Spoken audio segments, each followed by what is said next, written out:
नमस्कार, सत्यतारा न्यूजमध्ये आपले स्वागत आहे। आज शुक्रवार दिनांक 8 नोव्हेंबर 2024। न्यूज बुलेटिनमध्ये जाणून घेऊया आजच्या ठळक घडामोडी।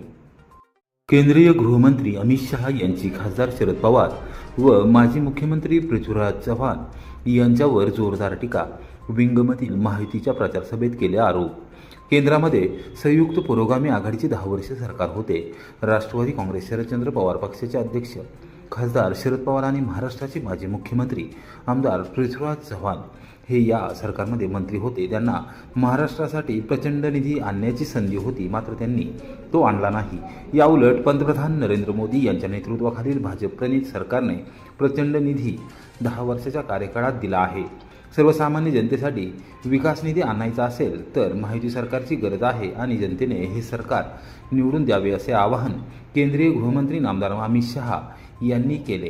कराड दक्षिण विधानसभा मतदारसंघात महायुतीचे अधिकृत उमेदवार डॉक्टर अतुलबाबा भोसले यांच्या प्रचारार्थ कराड तालुक्यातील विंग येथे दुपारी 2 वाजता झालेल्या जाहीर सभेत मंत्री शहा बोलत होते। यावेळी त्यांनी खासदार शरद पवार यांच्यावर जोरदार टीका करत पवारांनी कंपनीमुळे महाराष्ट्राचे मोठे नुकसान झाले असल्याचा आरोप केला। गेले निवडणुकीत या मतदारसंघात काही हजारांनी भाजपचा पराभव झाला। यावेळी मात्र कोणत्याही परिस्थितीत या मतदारसंघातून विजय मिळवणार असून यापुढील काळात मी विजयी सभेसाठी येणार असल्याचे सांगत कराडमध्ये माझी सभा ठेवा असे मी प्रदेशाध्यक्ष चंद्रशेखर बावनकुळे यांना स्पष्ट शब्दात सांगितले असल्याचे मंत्री शहा यांनी निदर्शनास आणून दिले। यावेळी मान्यवरांनी मनोगत व्यक्त केले।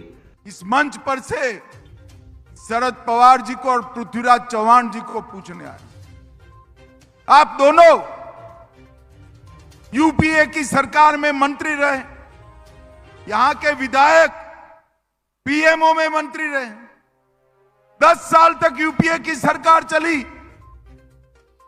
आप जरा हिसाब लेकर आओ, कराड़ दक्षिण में महाराष्ट्र को क्या मिला, ये हिसाब किताब लेकर नहीं आते हैं। और शरद पवार कह रहे हैं कि हमें अन्याय हो रहा है। पवार साहब, महाराष्ट्र को अन्याय करने का काम अगर किसी ने किया है तो शरद पवार आणि कंपनी ने किया है और किसी ने नहीं किया है। उमाजीनगरमधील सार्वजनिक रस्ता अद्यापही बंद। प्रशासनाने 8 दिवसात कार्यवाही न केल्याने ग्रामस्थ संतप्त। 12 नोव्हेंबरला करणार आंदोलन, दिला इशारा। कोरेगाव तालुक्यातील उमाजीनगर येथील सार्वजनिक रस्ता काही लोकांनी बंद केला असून शालेय विद्यार्थ्यांच्या रस्त्याअभावी मोठे नुकसान होत आहे। त्याचबरोबर गाव संपर्कहीन झाले आहे। प्रशासनाला निवेदन देऊन 8 दिवस उलटले तरी कोणतीही कार्यवाही झालेली नाही। त्यामुळे दिनांक 12 नोव्हेंबर रोजी सर्व ग्रामस्थ आंदोलन छेडणार आहेत असा इशारा ग्रामस्थांनी शुक्रवारी दुपारी 2 वाजता दिला। उमाजीनगर येथील संतप्त ग्रामस्थांनी सहाय्यक निवडणूक निर्णय अधिकारी तथा तहसीलदार डॉक्टर संगमेश कोडे यांची नवीन प्रशासकीय इमारतीमधील कार्यालयात भेट घेऊन निवेदन सादर केले आणि रस्त्याविषयी चर्चा केली।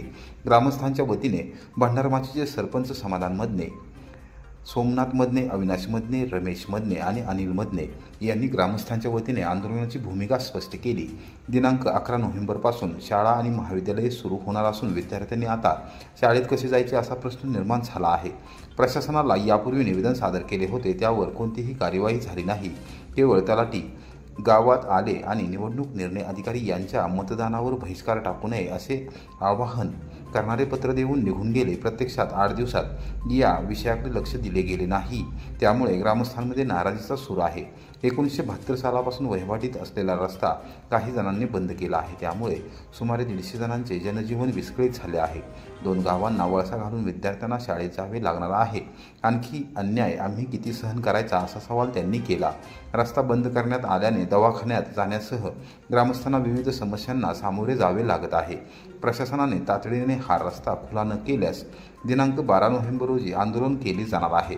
त्यानंतरही प्रशासनाने लक्ष न दिल्यास एकमुखाने विधानसभा निवडणुकीत मतदानावर बहिष्कार टाकण्याचा निर्धार केला असल्याचे त्यांनी पत्रकारांशी बोलताना सांगितले।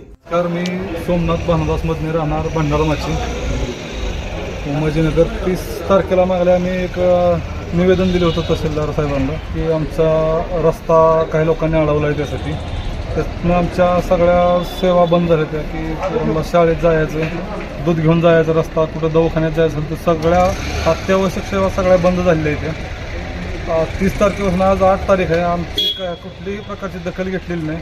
आज पुन्हा एकदा आम्ही तहसीलदार कार्यालयात आलो होतो निवेदन द्यासाठी आता येणाऱ्या 11 तारखेपासून पोरांच्या शाळा सुरू होणार आहेत. या 11 तारखेपर्यंत जर रस्ता सुरू नाही करून दिला तर आम्ही 12 तारखेला सर्व आमच्या गावातील जेवढे म्हणजे ग्रामस्थ आहेत, ते महिला असतील, मुलं असतील, ते सर्व आंदोलन करणार आहे 12 तारखेला.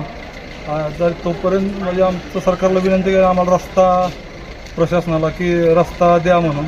जर नाही दिला तर येणाऱ्या 20 तारखेच्या विधानसभा निवडणुकीवर आम्ही सर्वानुमते बहिष्कार टाकणार आहोत. गोंदवले बुद्रुक येथील शेतकरी अनिल कदम खून प्रकरणी आणखी दोघांना अटक, पोलीस कोठडीत रवानगी.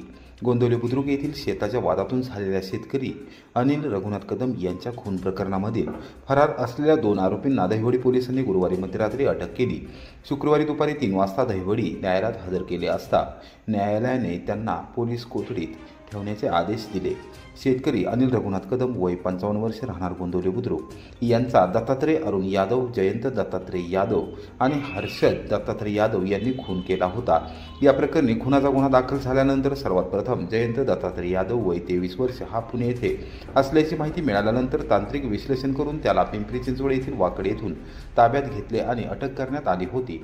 दत्तात्रय अरुण उर्फ अरविंद यादव वय 50 वर्ष आणि हर्षद दत्तात्रय यादव हे खुनाचा गुन्हा घडल्यापासून फरार होते. सहाय्यक पोलीस निरीक्षक अक्षय सोनवणे यांनी गोपनीय व तांत्रिक माहितीच्या आधारे बारामती येथून दोघांना ताब्यात घेऊन अटक केली आहे. पोलीस अधीक्षक समीर शेख, अप्पर पोलीस अधीक्षक डॉक्टर वैशाली कडुगर, दहिवडीच्या उपविभागीय पोलीस अधिकारी अश्विनी शेंडगे यांच्या मार्गदर्शनाखाली सहाय्यक पोलीस निरीक्षक अक्षय सोनवणे यांच्यासह हवालदार विठ्ठल विरकर, श्रीनिवास सानप, विजय खाडे, पोलीस नाईक स्वप्नील महामने, पोलीस अंमलदार अजिनाथ नरभट, मल्हारी खाडे, गणेश पवार यांनी कारवाई केली. कोरेगावात वसना नदीच्या पुलावर बुलेटची एसटी बसला धडक, बुलेटस्वार गजानन जाधव ठार. सातारा लातूर राष्ट्रीय महामार्गावर कोरेगाव शहरानजीक वसना नदीच्या पुलावर मधोमध गुरुवारी रात्री 9:30 वाजण्याच्या सुमारास भरधाव वेगाने आलेल्या बुलेटस्वाराने समोरून येणाऱ्या एसटी बसला जोरदार धडक दिली. हा अपघात इतका भीषण होता की बुलेटस्वार जागीच ठार झाला. गजानन हिरामन जाधव, राहणार सस्तेवाडी, तालुका फलटण, जिल्हा सातारा असे बुलेटस्वाराचे नाव आहे. कोरेगाव पोलीस ठाण्यात शुक्रवारी दुपारी 4 वाजता अपघाताचा गुन्हा दाखल करण्यात आला. गुरुवारी रात्री 9:15 वाजता महाराष्ट्र राज्य मार्ग परिवहन महामंडळाच्या कोरेगाव आगाराची सोलापूर सातारा एसटी बस क्रमांक MH14BT 4205 कोरेगावहून साताऱ्याच्या दिशेला निघाली होती. त्याचवेळी समोरून बुलेटस्वार भरधाव वेगाने वसना नदीच्या पुलावर आला आणि थेट पुलाच्या मधोमध एसटी बसला जाऊन समोरून धडक दिली.